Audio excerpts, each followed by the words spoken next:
my husband and I had been talking about buying an investment property for a while. So we bought something off market. And I was like, I'm going to flip this house myself with my toddler. Halfway through, I went to him and I said, hey, let's turn this into a short-term rental. And then eventually ended up having 5 properties. That was when we were in the Ohio market.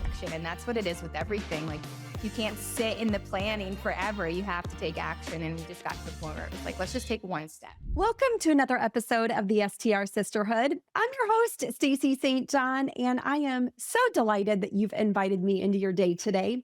Now, before we jump into this episode, you know it, girl, I'm going to read you a quote, and it says, if you worry about who is going to get the credit, you don't get much work done. Those great and inspiring words come to us from civil rights activist Dorothy.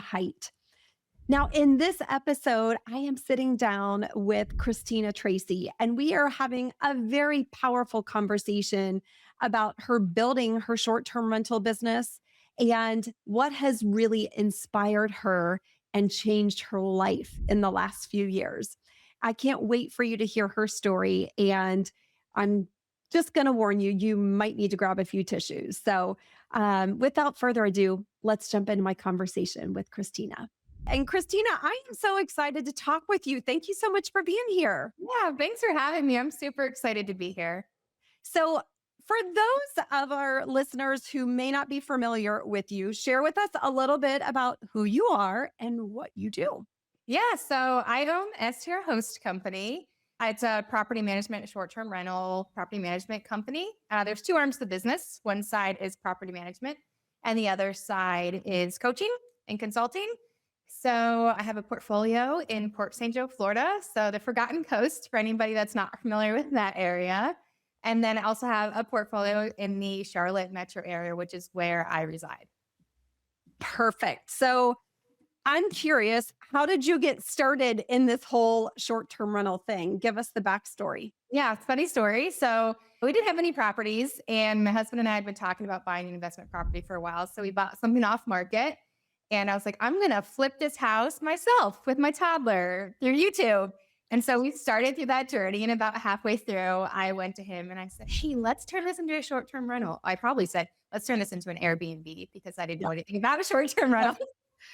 And he looked at me and he's like, really? Really? And I was like, what's the worst that can happen? Like, we'll furnish it. If it doesn't rent, we'll sell the furniture. It'll be a long-term, or we'll sell the house. So it's a fix and flip. It's fine. He's like, okay. And so he totally trusted me. We bought our first property, we furnished it, and it went really well. So then we cashed out, refied, and we bought the next one, and then eventually ended up having 5 properties. That was when we were in the Ohio market. So that is the portfolio we had in Ohio. And in the midst of that, we bought one in Florida in an area that I had never been to. And there really wasn't a lot of market research to be done. I was in Ohio where it was cloudy and gloomy, and I was like, we need a Florida house. So that's how we ended up in the Florida market. So that's kind of how we started. I like to tell people, now there's not as much room for like that. You don't have to necessarily learn it all on your own. There's plenty of resources out there to help you along the way. But for the first one, it was very much trial and error. And it was just, let's see what works. What doesn't, we'll refine and we'll change it. And so it's been a really cool experience. A lot of growth over the last 5 years or so. So I'm curious, what part of Ohio? I'm from Northeast Ohio. Okay. Near Lake Erie. The properties that we had in Ohio were on Lake Erie. They call them wine country in that area. It's like yeah, girl. Mm-hmm. Yeah. Oh, yeah. Yeah. I'm very familiar with Ohio's wine country. Okay. I live in Cincinnati, Ohio. So okay. I didn't know that. I didn't know that.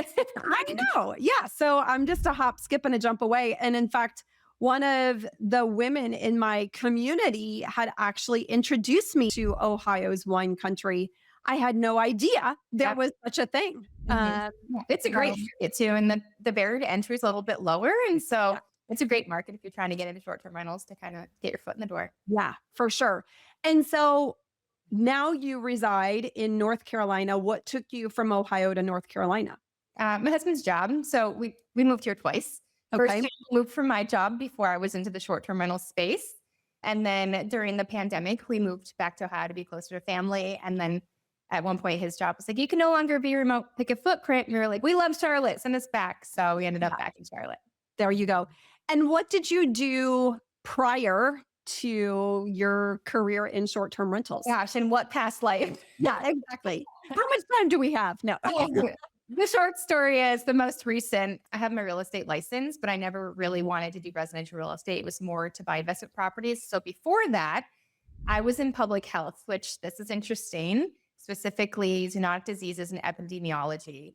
And I loved the data side of that work. But when I decided to step away from that, I found that I could use hospitality and short term rentals and the data and really incorporate the two. And so I got to like interact and meet people and give these experiences, but I also got to be a total data nerd and just say, look at graphs and Excel sheets and kind of nerd out on that. So it was like marrying my two worlds together. I love that you're a data nerd. I'm also a data nerd. That is so Nerd. I know. Go data nerds. I'm curious if I were to ask you, what is your favorite go-to when you're looking at data for your short-term rental business? Like, where do you dive in first, or what's your favorite thing to look at?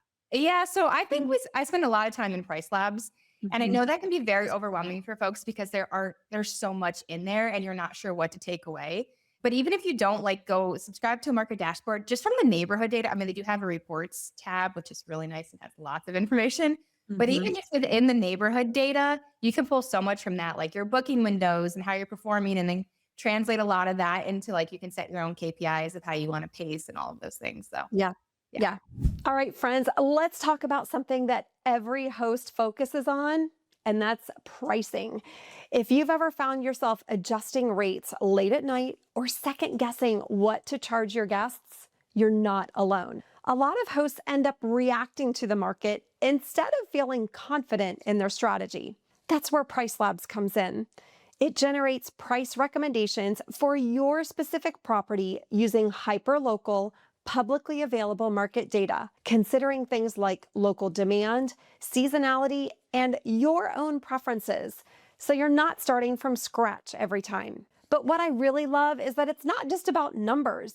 You also get clear insights into your market so you can understand why prices are shifting and how to position your listing in a way that feels right for your business. If you're looking for a smarter, more supportive way to approach pricing without losing control, check out the link in the show notes.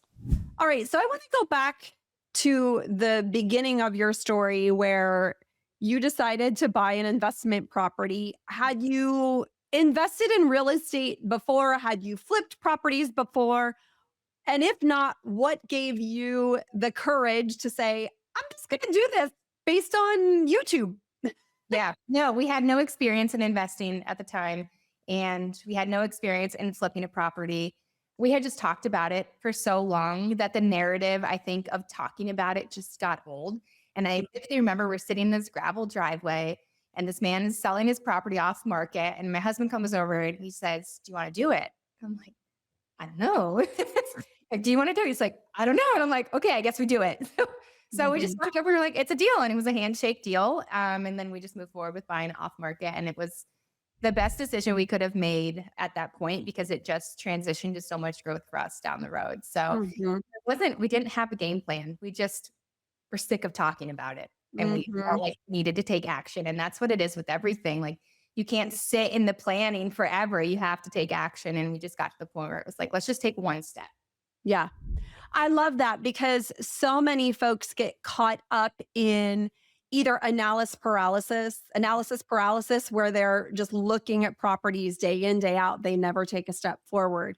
Or perhaps maybe they're not even, looking at properties. They're just, to your point, just talking about it, Yeah. Mhm. Exactly. They're dreaming, but they're not taking action. So I love that you decided to take action. Talk to me about those early days when you were doing that flip with no experience. Were you ever finding yourself in a position where you're second guessing yourself, where you're saying, oh my gosh, what have I gotten myself into? Talk to me Of about that. course. I think you can only like sand and mud a wall so long before you start wondering why you did this. Um, Honestly, looking back, I wouldn't change the experience because I learned so much, but I will tell anybody if you don't know what you're doing, just hire it out to begin with. Because you end up ultimately getting to a point where you have to hire out some of the work anyway. And now you've lost a large chunk of time trying to YouTube your way through it. But it was, I had my toddler with me at the time, and it was some of the coolest memories. Like we have some of the most awesome photographs at the house, just like doing the thing. And he's eating his lunch out of his little bento box on the floor. And so I wouldn't change it for a heartbeat. But there were definitely moments of like, what am I doing? I never doubted like if I should be doing it, but I did doubt like the process that I was implying. Like when I was trying to tape ceilings, like I don't know how to tape a ceiling. I went and bought drywall mud and I can barely pick up this gallon bucket. So Right. there were just points in the process that felt uncomfortable, but I never doubted the decision we made or the direction we were headed. And so when you were dealing with that level of uncomfortableness, if that's a word, what did you do to push through that? Yeah, so it's so interesting because the way I handled it then was just my will. I willed myself through it. Mhm. How I would handle it now is much more grace and ease. And although I would still be getting the same outcome, I would be doing it in an environment inside that feels so much more aligned. But at the time, it was just long hours and will yourself through it. Just grind. Mhm. Mhm. All I knew at that point was you grind. You grind to get ahead. You have to hustle. So. And I'm curious, what do you feel like has taught you to go from that, I'm just going to will myself through it and grind to, hey, I'm going to give myself grace? Tell me about that journey for you. Yeah, that's been probably a 2-year journey now. And even stepping into that, I wasn't sure why I was even stepping into that journey in that space. I just had this like deep inner knowing that there was something different. There was another approach to life, and I didn't know how I was going to get there. Mhm. But for a long time, I even sat in that space. Like, I don't know why I'm here. I don't know why I'm doing this. I don't know why I'm learning the things I'm learning because I'm not ready to apply them. And I was just very closed off from that way of trying to work in an environment that didn't have to be hard. Like we Mhm. make it so hard, it doesn't actually have to be hard. So I spent a lot of time in that space, not understanding why I was there. And then as time went on and repetition of thought and catching those limiting beliefs that were coming in and realizing I was placing my own ceiling on things, I started just to have more awareness. It kind of like just expands as you sit in it. And so where I was at the beginning to where I am now, it's night and day, but that was obviously like growth over time and expansion over time. Yeah. I'm curious, a lot of folks may not even be aware of the limiting beliefs that are plaguing them. Yeah.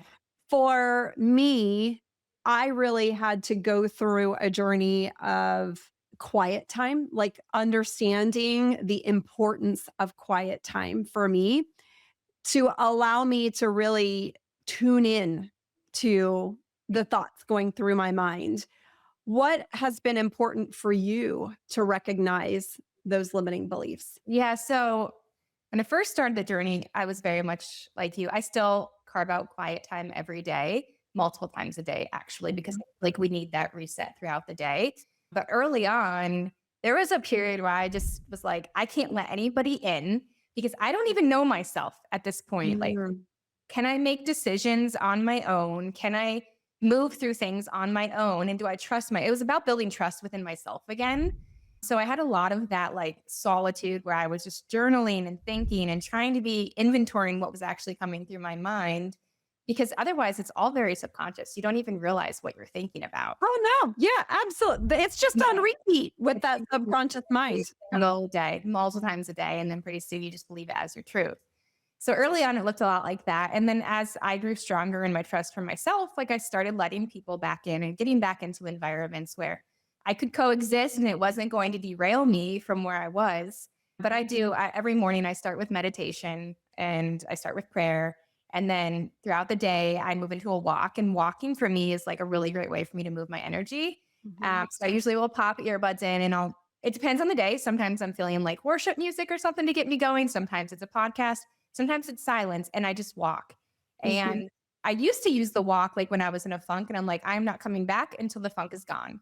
I Mm. would walk and I would walk and I would walk until I could feel the shift. Now I very rarely am ever in a funk. So I Mhm. just walk to maintain that vibration Mhm. in that space. Mhm. Yeah. I love that so much. For me, it's interesting. So very much remember a time where my morning walks were absolutely instrumental. And when I was making the shift, if you will, in learning about how to train my brain, I talk about that time period in my life where I was walking my life back Mhm. because Chills, I just got chills. It's so true though. Yes, I feel that in my core. yeah, yeah. And to your point, like I think during that time when I was walking my life back, I knew that something was going to be different in the future, but I had to be okay with not knowing everything about my future. And for a perfectionist, or what I call myself a recovering perfectionist, Well, that was really hard, yes, it's right? scary. It's Yeah. scary. Just step into the unknown. I always try to think of it like you only see the tip of the iceberg, but 90% of the iceberg is below water, but you trust that the rest of the iceberg is there. Or even like a ship going to port, the ship doesn't see the outcome for 95% of its journey to get to port. It only sees it at the end, but it trusts that it's on the right path to get there. And so I feel like Mhm. we kind of have to live in that space a little bit. We can't see the pathway to always get where we're going. We just have to know where we're headed. Yeah. Absolutely. I'm going to probably go down a path where first of all, I just want to say, obviously, Christina said that she started out her day in prayer. I'm also a believer. So I'm going to ask some questions about how God has impacted your journey. I just want to share that I am not, intentionally pushing faith on anyone. So if you are listening going, I can't believe she's asking about God, just know you can fast forward through this part. But God has played a huge part in my life, and it sounds like he's played a very important part in yours. So talk to me a little bit about your relationship with God, and have you always started off in prayer, and tell me a little bit about that evolution with Yeah. that. So this is a whole story within itself, but I was raised Catholic and spent a lot of my early years and all my schooling to a Catholic school. And then I started to kind of like distance myself some from my religion as I got older. And even in college, like I would tiptoe around, like I would go to a non-denominational church and just go in and then I would leave. But I was not living a lifestyle that was super aligned with Christ at that point. Mhm, mhm, And I would say about 2 years ago, when I started opening this door of like, who am I? Is really when I welcomed that relationship back into my life. And I wish I could articulate in words the amount of impact that that mhm, has and how it's gotten me where I am. And it's so hard to even share. In my opinion, there's nothing more important than your relationship with your power. mhm, And I know that this journey has just been here to bring me back and align with him. So mhm. it's been incredible. It's been absolutely incredible. Yeah, that's awesome. I am very getting weepy because for me, I was very similar. I grew up in a house, we called ourselves Creasters because we would go to church on Christmas Eve and Easter. Yep. Yep. And that was really the extent of my exposure to church very early on. And then, as I got in my teenage years, I had some friends that went to a church, and I was like, "Hey, mom, dad, let's go to church." And it was just literally because my friends went there, right? But I never really had a relationship with Mhm. God, right? And I would hear people talk about that, and I didn't really know what that meant because church to me was like, okay, we're singing hymn number 139 and we're singing verses 1, 2, and 4, but there was no emotion. It was very much, just repetition of this is what we do at church. And so I never really understood what people were talking about when they were talking about a relationship with God. And I was baptized in my early adult life, actually with my husband. And even when I was baptized, yeah, it was incredible. But even at that, like, I I obviously gave my life over to God, but I never really, at that point, still understood the impact that he can make. So I'm going to try not to cry. But when my mom died, he was the only one that got me through. You through it. Yeah. And then I really understood Mhm. how impactful he can be. Yeah. And, for a long time, I put my mom up on a pedestal. Like I talked about this recently, but my mom was like perfect in every way. I looked up to her so much. And after she died, like I realized that she was my source of confidence. She was my source of this is what I should do as a mom. She was my source of, okay, for dinner, you should look at this recipe. I mean, she was everything. Mhm. And then she was gone. And I recognize now, it took many years, that I was relying on her to give me everything in my world. And I was totally broken. Like I didn't even know how to function. And I was actually at a Bible study and it was about discerning the voice of God. Mhm. And I remember all these women standing up talking about, well, when God speaks to me, when God talks to me, and I'm like, well, why doesn't he ever talk to me? And then that was really when I learned that you have to be quiet Mhm. and you have to open up your ears Mhm. because he is talking to you. All the time. And I think that period of time when I said I put my walls up and pushed people out, that was when I was realizing the same thing. Like I was leaning on external circumstances for everything in my life, for all of my decisions, similar like you were leaning on your mom. It was this codependency. And I thought, I have to be able to find it in me. And I think Mhm. that's just when, then I realized, oh, it's not me, it's him. Mhm. And I woke up, my family as a unit had never gone to church together. I was not married in a church. We had never gone to church.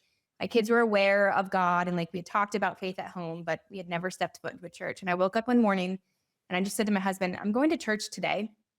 And he was like, okay. And I was like, but I'm going alone, which was also out of character for me. I never used to do things alone. So I started to move into that space. And he's like, okay. And so I went by myself and I cried the entire service. And it was just, I could just feel the energy. And it was like I was home. Like there was a piece of me that was alive again that I had just lost for so long. So I can totally relate. And then after that, he said, can we come with you? Girl. So the whole family goes. And, it's very much a foundation of our lifestyle now. But, I don't doubt for a second, like that was God talking to me. And when I woke up that morning, he was like, just come, like my door is open. Mhm. Mhm. Incredible. I want to talk about since that time, since you let people back in, how does life look different for you on a day to day basis? Life is incredible. I have never had more peace ever at any point in my life. I wake up every day with gratitude, just gratitude to be in the moment, gratitude to fill my lungs with air, just gratitude for the sun. The other day, my dog woke me up in the middle of the night to go to the bathroom, and I took her outside and I looked up and there were stars in the sky, and it literally took my breath away. And I was like, have I just never stopped to look at the stars? Mhm. So beautiful. And so life has just changed. And because life has changed so much internally, by default, it just changes externally. So Mhm. business doubles and you start attracting different things to you and high wealth clients, and high ticket sales and like things just flourish and take off. And then all of a sudden you have people coming to you to be your friend and you can pour into them and they pour into you. And these relationships are just, everything's just so different. But I didn't get any of that until I found the peace within me. And that's where like the work really is. Yeah. Yeah. Beyond quiet time, beyond walking, beyond meditation and prayer, are there any habits that you have that you find helpful in maintaining that peace within you? Study. Mhm. Study. So I try to start and end my day with study. And I find if I can sandwich my day with truth, then everything that injects throughout the day, whether it's social media or news outlets or friends or family or colleagues or guests or whatever it is, I am strong enough to keep it where it belongs. Like it is happening, it is reality, but it doesn't have to infiltrate and determine how I feel internally. And so if I'm Mhm. sandwiching my day with truth, then it kind of keeps me more aligned as the day goes on. Yeah, that's awesome. I also, talk about energy armor and the importance of understanding your own energy as well as understanding other people's energy. And I wrote about this in my book too. So, so often we have maybe friends or even family members that are naysayers by nature. They may not be filled with the same peace that you and I have. And so sometimes negativity can feel very easy to slip in. At least for me, when I'm around negative people, I have to be very, very intentional about what my responses are, what my reactions are. And for many years, I didn't understand that. And so when I was around negative people, I would find myself being snarky myself, Mhm. and I'm like, I don't like that. I don't want to be that. Mhm. And so I think about, again, having energy armor, which I think about as a visual, just a plexiglass box around us.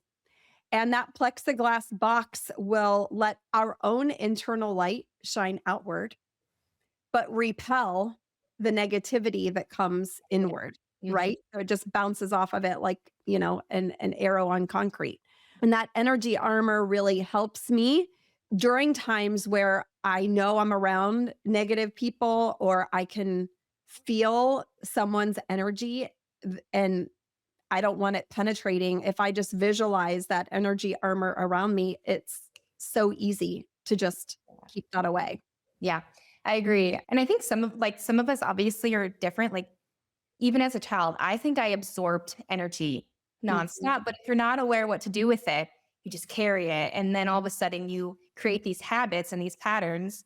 And then you live those habits and patterns for your entire life. And you mhm, wouldn't realize you're doing it. And it's just because you've taken in so much along the way. So there's definitely something to be said for protecting your energy. I think your environment is everything, to be honest. mhm, And mhm, I haven't found myself having to make like hard choices where I'm like cutting people off or moving people out of my environment.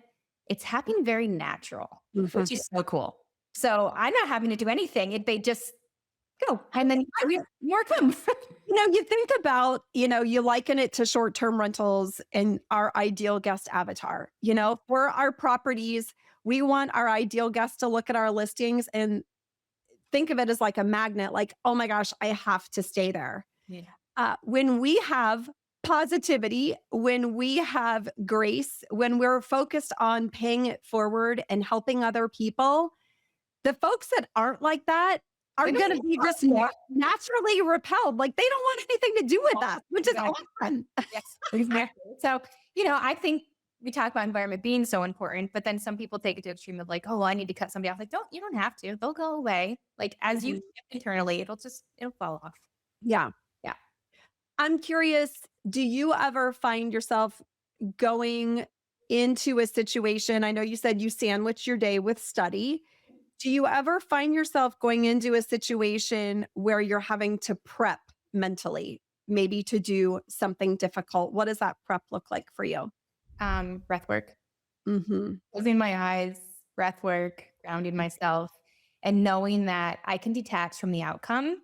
If I go in with a heart of service and I go in and I serve to the best of my ability with what I'm capable of doing in that moment, that's all I can ask. And so Mhm. then I need to detach from the outcome. I can't attach to the decisions that are made out there, whether or not they're ready to receive it. Like none of that matters as long as I'm stepping into it at my highest self. So Mhm. breath work, Love that. guys. Yeah. And I'll visualize the outcome I want. Yeah. And as you know, I mean, so often, well, most of the time, we can't control the outcome. The only thing we can control is our own behavior, our own awareness, our own intentions. Mhm. And beyond that, you know, he has a plan for us, Yeah. right? I'm a firm believer in like every failure, there's always a seed of benefit being planted. So Mhm. that makes it so much easier when you come against those challenges or obstacles because you don't have to worry about them because you Yeah. know, like, hey, that's cool because the fruit's growing over there. It's fine, Yeah. you know. I couldn't agree more. And I often will remind myself during business challenges, hey, this is actually a great thing Mhm. that I'm experiencing this right now. And I will say in my own business, it has evolved quite a bit, even in the last 12 months, and growing in new ways that I never really anticipated. And so I'm experiencing new growing pains, and those growing pains can be difficult sometimes. They can be really tough. And at the same time, when we do experience them, when we know they're for a greater good down the line, that makes it all okay. Just a little less heavy. Yeah, for sure. I also am curious how your inner peace and the work that you've done on yourself, how you have translated that with your team. Tell me about what the makeup of your property management company looks like, what your team looks like. And I want to talk with you about, how you lead those folks. Yeah, so this is so interesting. And this is one of my growing pains, to be honest. This Mhm. is an area where I'm growing. So I have a VA with me that's been with me for 2 years now, and we actually are very aligned. We have conversations like this quite frequently now, which is cool that we've opened that door and we've incorporated a lot of that into the business. But I've also made hires where when I brought that hire on, it was an amazing fit, but the company has elevated and things have shifted and has expanded. And that person wasn't ready to expand or willing to expand or whatever it might be. And so they just kind of have to fall off, right? They can't Mhm. be there. And so this is kind of something I'm navigating because I personally feel like it's really important that you're working towards a goal because Mhm. if we're goalless, we don't know where we're headed. Yep. And with a goal, that means you're constantly changing and you're constantly evolving. And so you have to bring people in that have the skill set to be able to evolve and change with you and the desire to want to do that. And although these people are telling me when they come in it's something they're interested in, but then they don't necessarily, their actions aren't aligning to that. How do we navigate that as business owners to lead a team, to be able to bring a team in that's on brand, that has this big vision? Is it having these meetings and sharing the vision with everybody and like everybody has a piece of what's going into it? Like, how do we do that as business owners and get there where we're building this very strong team that's all very aligned? Yeah. Headed Yeah. so that is a growing pain for me for sure. We are in the process of our second hire now, our second VA hire that will be full time. So yeah, if you have any word recognitions around personnel, Yeah. Yeah. I will share a few things that I have found to be impactful. And I will say, you know, in my previous role prior to having my own real estate portfolio and property management company, I worked for a global consulting firm. Okay. I was on the leadership team, and the president and CEO of the company was so tremendous as a leader. Like, her team loved her. And I always thought it was interesting that she could recruit people and bring people on board that were so in line with her. Like, they would bend over backwards for her. Mhm. And over the years, I really thought about that and analyzed that. And why was that the case? What made her so special? And I have looked to emulate that in my own organization.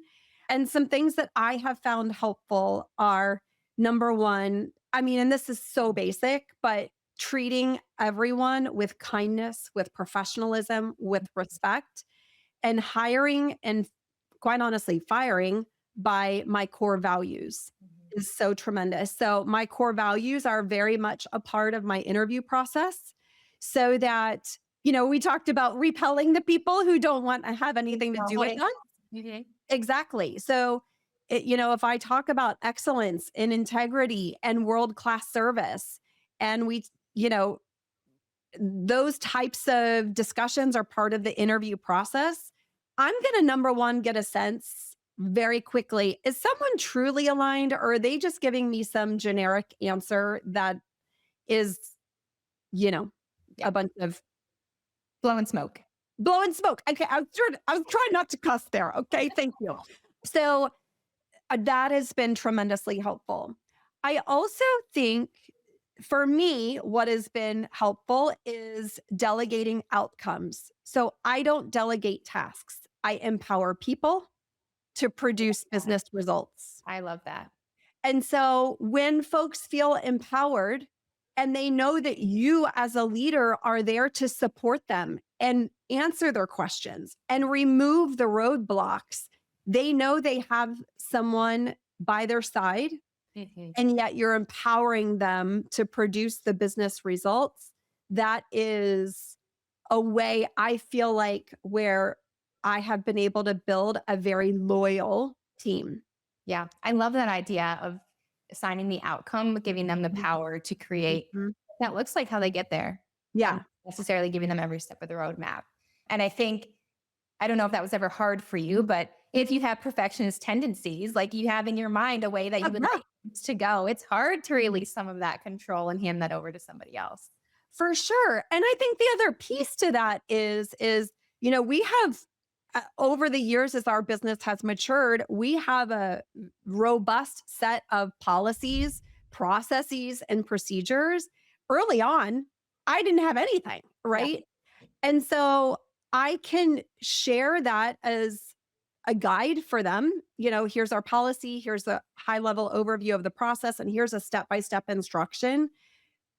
However, I want you to know, Mr. or Mrs. team member, if you look at this and you think, I think there's another way to do this, or I think there's a better way to do this, I want to know about it. About it. I want you to come to me and share those ideas because I am all ears and I want to make your job easier. Yeah. Well, essentially you're creating like a mastermind within your own Right. business and your own company, Yeah, where people can like give their expertise that maybe they're stronger in certain things. The expertise absolutely. always helps. So that's Absolutely. awesome. Yeah. Another thing that I think has been helpful is to recognize potential in people. And for some reason, that is a gift that God has granted me. Like I can look at someone and see they're made for more, or they have more in them than what they're doing. Mhm. And so I think professional development of people, personal development of people. I incorporate that into my organization as well. And, oftentimes I'll go to someone, I'll be like, hey, listen, I know you're doing this today, but I'm curious. I see this, as a God given talent in you. I see this as a natural skill. Have you ever thought about doing, just having a very organic discussion opens doors. And Yeah. in fact, for one of my team members who was with me for years, I had to push her outside of that. She had put a glass ceiling on herself, and I Mhm. really had to kind of crack it from the top, if you will. And Pull her out up. that's right, pull her on up. But I think that also, you know, being dedicated to developing your team members is super important. Do you have conversations with your team members specifically around like mindset and energy? Is that like a conversation and part of your culture in your company? I don't typically have conversations with them about mindset specifically. I think they know how I operate just based on my day to day. Mhm. Um, and I do find, obviously, there are plenty of coaching moments, right? And so I will absolutely coach people. Sometimes on a team meeting, I'll coach the entire team, or sometimes it's on an individual basis. I find often, if I look back over the years, when things have not gone a certain way that I anticipate them to. So maybe a team member hasn't communicated an issue with me or communicated why this project is staying stagnant when I've empowered you to do the outcome. There's a few themes that run true. Oftentimes, it's fear. They want to do their best and they don't know the decision to make, and they're afraid of saying, I I don't know what to do. Mhm. Right? The other piece is sometimes the fear of admitting a mistake is so burdensome. They just kind of want to hide it under the rug. I had a team member come to me who made a mistake. Honestly, I have no idea what the mistake was at this point, but this was a couple years ago and it was a big one. But she came to me and she called me and said, I want you to know this is what happened and I'm so sorry.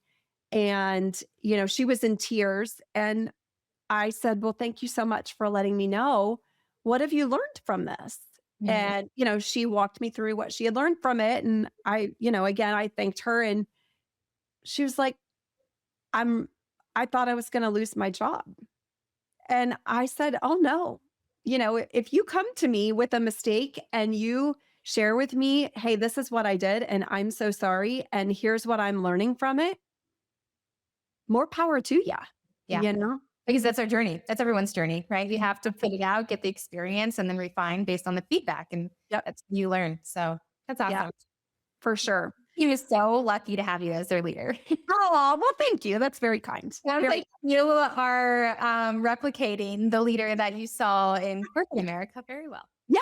I mean, and that was my goal. I saw such tremendous qualities in her and she was amazing and just amazing person. And I was like, at first I thought it was just something magic sauce that she had, but when I really started to analyze, hey, this is really what she did. She empowered people. She poured into people. She wasn't afraid to back her people. She allowed for people to make mistakes and learn from them. The other thing that she didn't do that I do, I just said do on my podcast. That's really weird. But um, is I will proactively share what's coming down the pike with my team. So oftentimes, change occurs and people resist change.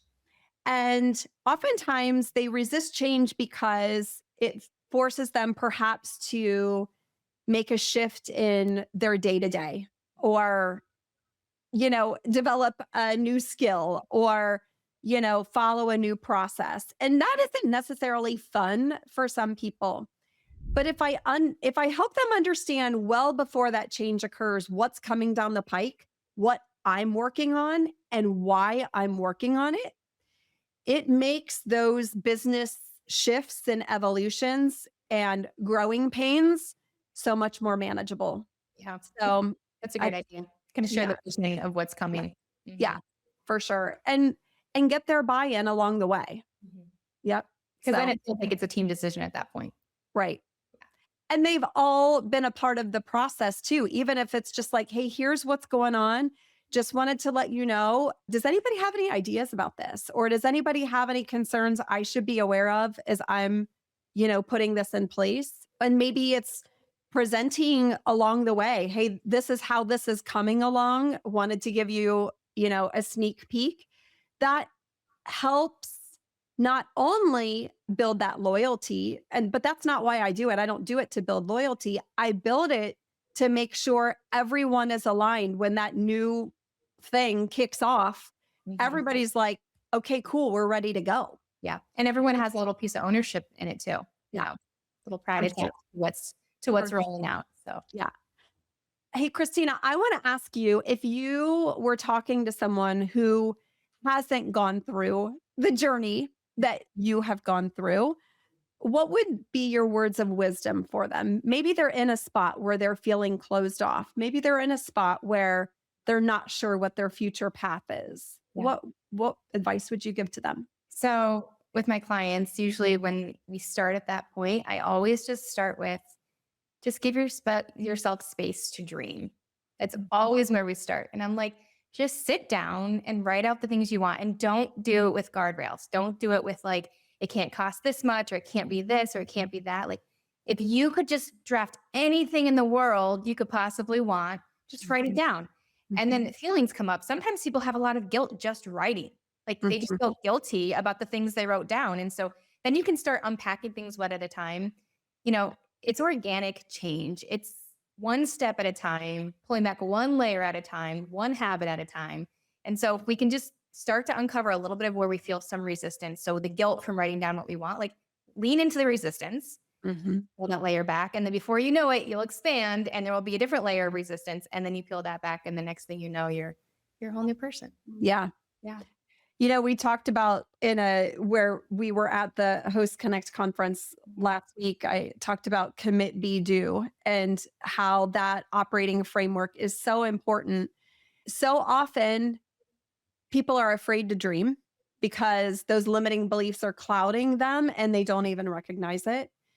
And then when they do dream with that glass ceiling.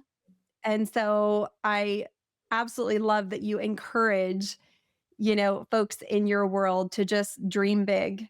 Yeah, just dream big about whatever you can possibly think about. Because we get so much stuff from society of like, even as a kid, and before this journey, oh, I've probably said to my kids, like, be grateful for what you have. You don't need more. And like now, I'm like, oh gosh, I wish I had never said that. Like, have gratitude, but please let your desires run wild because they will take you so far in life. And so, Amen. just getting people, like adults especially, to be able to sit down and dream again, like that's just a big step for people. Amen. Yeah. Amen. I love that. Okay. I could sit here and talk about this for days. I want to move to the lightning round. Okay. Okay, So I'm woo. going to ask you to answer with the very first thing that comes to mind. Hopefully, the questions are easy. First question is, where is your favorite place to vacation? Costa Rica. Okay. That came fast and I've never been. What? I've Amazing. just heard it's beautiful. Beautiful. I've been twice. The first time was for business, not for pleasure. Mhm. This last time was for pleasure, and I went with my family. It was amazing. We said next time we go, we'd like to do like 14 days, so we have time to kind of hop because we were over by the beach, but we'd like to do the rainforest and volcanoes. And then I'm going back in December by myself for a solo like equine retreat in the Blue Zone, so I cannot wait. But Costa Rica so far to date has been my favorite. So cool. It's a bucket list item. I've heard so many wonderful things about it. You should go. I should go. Absolutely. All right. Next question. What's one place you've never been that you want to visit? Zealand. New Zealand. New Zealand. All right. I've heard that is pretty stunning. Yes. So I wanted to go this last November, but we didn't make it. So it's on my list. For sure. For sure. And I feel like if you're going to go to New Zealand, you need to pop over to Australia too. Australia. Yeah, that's kind of what I was thinking. So I'm like, I need more than 7 days. I need like, Oh, yeah, girl. Oh, maybe. yeah. Go for a month. Hey, Yeah. why not? Right. Exactly. Okay. Next question. What's one thing you know now that you wished you knew when you were starting out in the world of short term rentals? It all starts inside. Hmm. Such good advice. Your self image, right? Absolutely. Absolutely. Okay, next question. What's the best piece of advice you've ever been given? Mm. Man, it's supposed to be lightning. This is a tough one. Oh, I have one. I actually just said it this morning.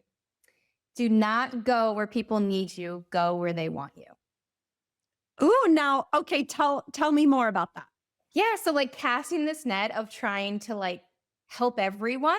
There's Mm, obviously place in the world to help and to serve, but you can't help everyone because not everyone's ready to receive it. So it's more of like, who's ready, who's in the place to receive it, open to receive it, where you can make the biggest impact. So you can't go where everybody needs you, go where they mhm, want you, where they're ready to mhm. go. And then, they're- I'm curious if someone is listening to that and saying, that sounds amazing, but I have no idea where people want me. What would you say to them? How would they find that? where would they find the people that want them? Well, you can feel it. You can navigate that and you can feel it. And a lot of times, like I have people come to me now that I would have never in a million years thought they were ready or they wanted me, but here they are knocking on the door and they're just like, hey, I'm curious about what you got going on. And when people have curiosity, that's Mhm. kind of when you're like, okay, you're ready for the next step. Yeah. Yeah. And I also think, in addition to that, putting out there, people come to you because They they're know it. curious because they've heard you talk. Mhm. So if you're listening and you're like, I have no idea where people want me, start sharing with people what you're doing. People can't find you if you hide. I hid for so many years. Do not hide. Just skip that phase. Do not hide. Do not hide. Okay, last question. What's one thing and or person that you're grateful for today? It has to be my faith. Hmm, It has to be my faith. changes everything, right? Everything. Yeah. So powerful. Christina, if folks want to learn more about you, where is the best place for them to find you online? You can find me on Instagram. It's Christina Tracy, and Tracy is Tracy. There's no E in there. But follow me, shoot me a DM. Happy to connect. I love it. Thank you so much for being here. Thank you, Stacey. This was so great.